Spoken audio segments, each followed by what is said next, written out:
Iran এমন এক দেশ যাকে জয় করার স্বপ্ন দেখেছিল অনেক পরাশক্তি, কিন্তু সবার স্বপ্নই গুড়ে বালি। এই মাটির প্রতিটি ধূলিকণায় মিশে আছে হাজার বছরের এক অমর ইতিহাস। এটি সেই দেশ যাকে বলা হয় সভ্যতার দুর্গ। গ্রিক বীর আলেকজান্ডার থেকে শুরু করে শক্তিশালী রোমান সম্রাট চেঙ্গিস খানের মঙ্গল বাহিনী থেকে শুরু করে আধুনিক পরাশক্তি আমেরিকা, সবাই এই ভূখণ্ডের পর্বত আর মরুভূমিতে এসে থমকে দাঁড়িয়েছে। পারস্য বা বর্তমানের ইরান কেবল একটি দেশ নয়, এটি একটি সভ্যতা রাষ্ট্র বা সিভিলাইজেশন স্টেট।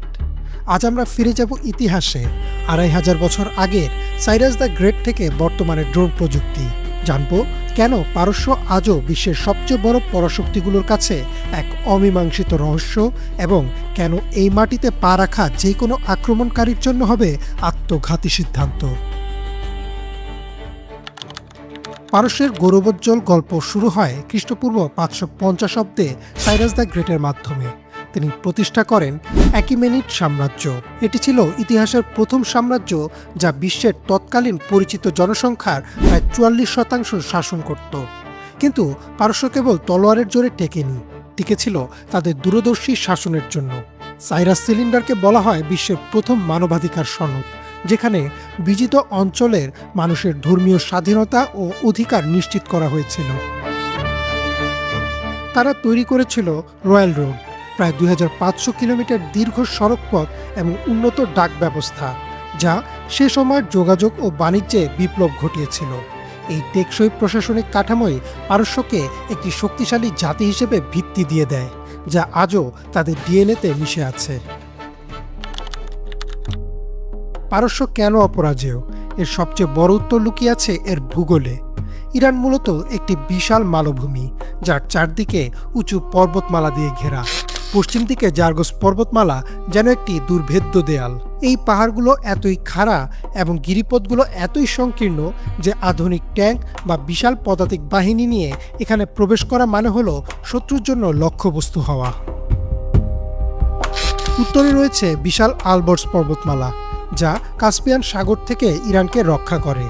আর মধ্য ইরানে রয়েছে দাশতে লুত ও দাশতে কাভির, যা বিশ্বের অন্যতম বৃহৎ লবণের মরুভূমি, যেখানে পানির অভাবে যে কোনো বিশাল বাহিনী মুহূর্তে বিলীন হয়ে যেতে পারে। ইতিহাসের বড় বড় জেনারেলরা স্বীকার করেছেন পারস্য দখল করা সম্ভব হলেও এর ভৌগোলিক প্রতিকূলতাকে জয় করা অসম্ভব। পারস্যের যোদ্ধারা সবসময় এই পাহাড়কে ব্যবহার করে অপ্রতিসম যুদ্ধ বা গেরিলা আক্রমণে পারদর্শী ছিল।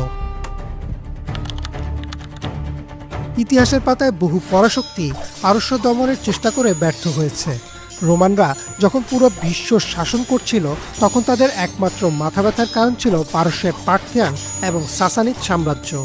খ্রিস্টপূর্ব ৫৩ অব্দে রোমান জেনারেল ক্রাসাস যখন বিশাল বাহিনী নিয়ে পারস্য অভিযানে যান, কারহের যুদ্ধে তিনি শোচনীয়ভাবে পরাজিত ও নিহত হন।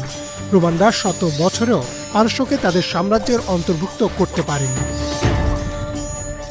পরবর্তীতে আরবরা পারস্য জয় করলেও তারা পারস্যের সংস্কৃতিকে ধ্বংস করতে পারেনি, বরং আরবরাই পারস্যের প্রশাসনিক ব্যবস্থা, স্থাপত্য এবং শিল্পকলা গ্রহণ করেছিল। বলা হয় আরবরা পারস্য জয় করেছিল তলোয়ার দিয়ে, আর পারস্য আরবদের জয় করেছিল তার সংস্কৃতি দিয়ে। এমনকি মঙ্গলরা যখন এই ভূখণ্ড তছনছ করে দিয়েছিল, তারাও শেষ পর্যন্ত পারস্যের কৃষ্টির কাছে আত্মসমর্পণ করেছিল।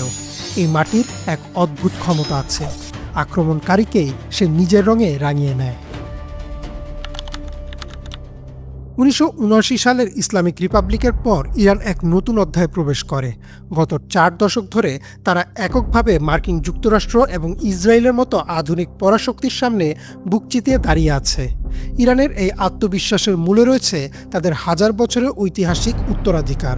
তারা জানে তারা কোনো নতুন রাষ্ট্র নয়, বরং একটি অমর সভ্যতা। আজকের ইরান কেবল পাহাড়ের আড়ালে লুকিয়ে থাকা কোনো দেশ নয়, তারা ড্রোনের যুগে এক শক্তিশালী খেলোয়াড়। তারা সরাসরি যুদ্ধের চেয়ে প্রক্সি ওয়ার এবং সস্তা কিন্তু হাইটেক মিসাইল প্রযুক্তিতে জোর দিয়েছে। লেবাননের হিজবুল্লাহ থেকে শুরু করে ইয়েমেনের হুথি, ইরানের এই অ্যাক্সিস অফ রেজিস্ট্যান্স বর্তমানে মধ্যপ্রাচ্যের ভূরাজনীতি নিয়ন্ত্রণ করছে। ২০২৬ সালের বর্তমান পরিস্থিতিতেও আমরা দেখছি অত্যাধুনিক প্রযুক্তিতে সমৃদ্ধ হওয়া সত্ত্বেও আমেরিকা বা ইসরায়েল কতটা বেকায়দায় পড়েছে ইরানের সাথে যুদ্ধে জড়িয়ে। সামরিক বিশ্লেষকদের মতে ইরানের স্থলসেনা পাঠানো হবে যুক্তরাষ্ট্রের ইতিহাসের সবচেয়ে বড় কৌশলগত এবং ঐতিহাসিক ভুল। কেন? প্রথমত, ইরানের বিশাল আয়তন এবং পাহাড়ি ভূখণ্ড। ভিয়েতনাম বা আফগানিস্তানের চেয়েও কয়েকগুণ বড় এই দেশে গেরিলা যুদ্ধ সামলানো অসম্ভব। দ্বিতীয়ত, স্ট্রেট অফ হরমুজ। যুদ্ধের শুরুতেই ইরান এই সংকীর্ণ জলপথ বন্ধ করে দিয়েছে, ফলে বিশ্বের 20% জ্বালানি তেল সরবরাহ পুরোপুরি বন্ধ, যা বিশ্ব অর্থনীতিকে ইতোমধ্যেই নাড়িয়ে দিয়েছে। তৃতীয়ত, ইরানের জাতীয় ঐক্য। ইতিহাসে দেখা গেছে বহিরাগত আক্রমণের মুখে ইরানিরা তাদের অভ্যন্তরীণ বিভেদ ভুলে এক হয়ে যায়। 1980-র দশকে ইরান ইরাক যুদ্ধে পুরো বিশ্ব সাদ্দাম হোসেনকে সমর্থন দিলেও ইরান একাই তাদের প্রতিহত করেছিল।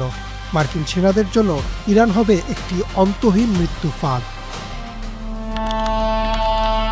ইতিহাসের চাকা ঘুরছে, সাম্রাজ্য আসে, পরাশক্তিরা যায়, কিন্তু পারস্য তার জায়গায় অটল থাকে।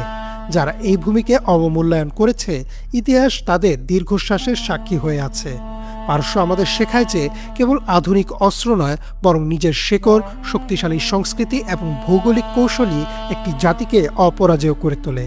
ইরানের পাহাড়গুলো আজও বিশ্বকে এক নিভৃত হুঁশিয়ারি দিচ্ছে, জুলুম কখনো এই মাটিতে স্থায়ী হতে পারেনি, পারবেও না।